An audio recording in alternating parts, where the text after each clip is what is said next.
for who he has been and what he has done for us as a father, a godfather, and a grandfather of our tribe. Kelvin, after your speech, I'm quite comfortable because I think we're talking about the same man. Because all the things that I've actually wrote down was what Kel has actually said. But please bear with me. When I think of my Kaipa, what comes to my mind? He's a very giving person. He gives his time and his services to all who knows him. I am very blessed to come to know the Chee family in 1984, after they moved here to BJ Section 14.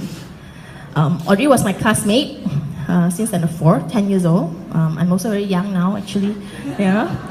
Kaiba and Kaimi made friends easily. They got to know my parents. And after they found out that my parents are very busy, they sacrifice a lot of their time to run a small hawker's business. Actually, Kaipa, being the man that he is, offered to send me to school every morning. So the arrangement was, every morning, my parents would drop me at their house, and he will, after that, would fetch me, Kelvin, and Audrey to school.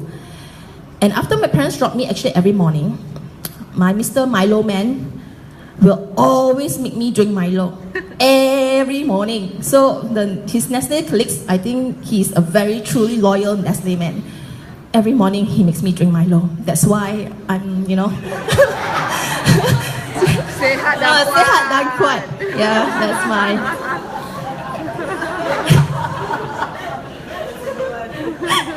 Okay, and then after school, and he will always be there with his big blue Volvo waiting for us in the gate. I cannot remember any time when he was late. Every time when school lets off, he'll be there reading his newspaper in the car waiting for us.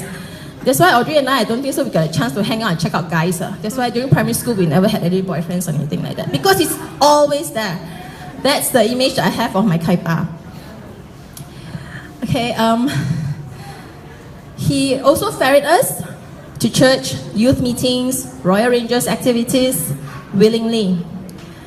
Not only short journeys, but most weekends, he and Kaimi will take us go gallivanting to Klang, to KL for food. And you know what? Us kids, we don't ask, are we there yet? Are we there yet? No, we don't do that.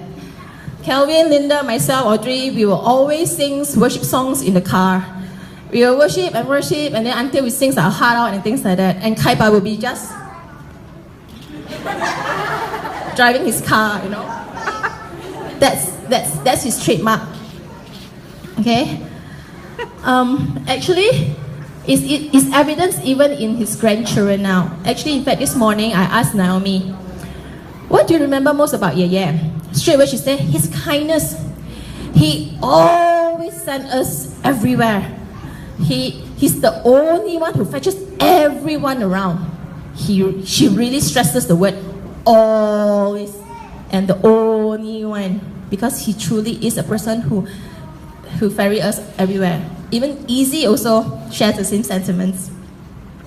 Yeah. My Kaipa, Sonny, was a man who loves his wives and family, and he demonstrates it. You know the word paktology? That's what I learned from my godparents here. They love to go pakto.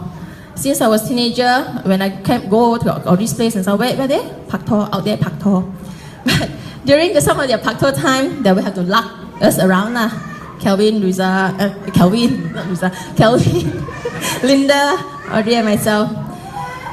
And they drive to places and all. I recall even my first karaoke outing was with my godparents. They are the happening godparents to me. And it's very evident, I think, if you know the Audrey and Kelvin's family, they are very, very, they demonstrate their love, their gestures. So you will know that they don't take things for granted. Yeah. He's a very simple and easy contented person, like what Kelvin has said. As long as Kaimi and the family is happy, he's happy. he gives thanks to God all the time. You know, the Chee Liao Tans, the immediate family, there's actually about 18 of us. Very of us, and there's many of us, there's 18 of us, and then there's only 12 months in a year. So every other month we will have birthday celebrations. So there were a lot of, sometimes the in-laws are also there to join us. So there were a lot of days that we can actually celebrate. And then, like what Kelvin says, during all these celebration times, you know, the coaches, Melvin and Kelvin, will always ask us questions, you know, what's the highlight of the event, what you want to say, you know. Kai Pa always being the good spot. He will always start by saying, I want to thank God, you know, I want to give thanks to God, give thanks to Jesus, for the family, for us being able to be together. And he's always, always thankful, and he always praised God and put God first in all his speeches. Yeah. And I always see him beaming at the back. You know, when we have all the gatherings like just now, the children will be performing. And, you know, most of the time when the children are performing, you know, taking turns to perform and share and dance, when I turn around, he's always standing there beaming. It's just that just now, you know, I can just have this image of him. He's just beaming, looking down at us, you know, very, very proud of each and every one of us. Okay, I think the slides earlier on, if some of you were early, you will be able to see some of the happy moments we actually captured. Okay, lastly, I want to say that my Kai Pa is actually a very funny and adventurous man. Many of you know him as the cool cucumber guy, you know, but some of us were privileged enough to see him, the funny side of him, especially the grandchildren. He is a very animated storyteller.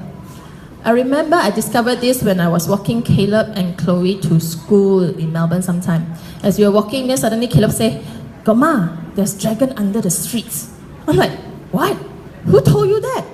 Gong Gong. Gong Gong say, right, there's a lot there's these creatures. So from there I realized that my Kai Pa actually are very imaginative. He is a very animated storyteller, and true enough, I can hear him sometimes, you know, sharing with Naomi and all. And actually this morning I also asked Mika and Kenroy, what do you remember about Yeye? His cool tricks, just like what Kelvin says with the teeth thingy. He is really, really a darling to the grandchildren. So I think he truly have left a legacy. And I remember last year, I had this very, very rare chance to be of service to him. Because most of the time he sent me to places. But that evening, I remember it was it was one of those weekends that I was free. I went over to hang around. And then he was wanting to go down to KL, taking the LRT. You know, at the age of 70-something, he wants to go down to KL by the LRT. What for? Just to walk about. And I remember Kai said he wants to go with him, but he said, you know. So he wanted to go. So his adventurous spirit was still, you know, there. And I was like, wow, okay. So I was about to go home, so I said, okay, I volunteered. Let me take you to the LRT station. So I did. So he was wearing his clothes, his shoes, sport shoes. And I hardly see him with sport shoes, but I can only imagine in my mind he was wearing sport shoes. So when we were driving there to KL, the LRT station, Klang LRT station, I told him, wow, Kai Pa, I really admire you. You are so amazing. At this age, you still want to go, and it's so hot some more. He said, yeah, you know, he just want to go and look at something, you know, discover something. But that's my Kai Pa. The adventure in him that I never knew, but I was glad that I had the chance to. So now, it's not goodbye, but actually, I just want to know that he is actually, imagine just left him at the LRT station, you know, I just saying, see you later. He's wearing his sport shoes, he's now having another adventure up there in heaven with God. And I thank you. I just want to give him the honor. And he'll be dearly missed.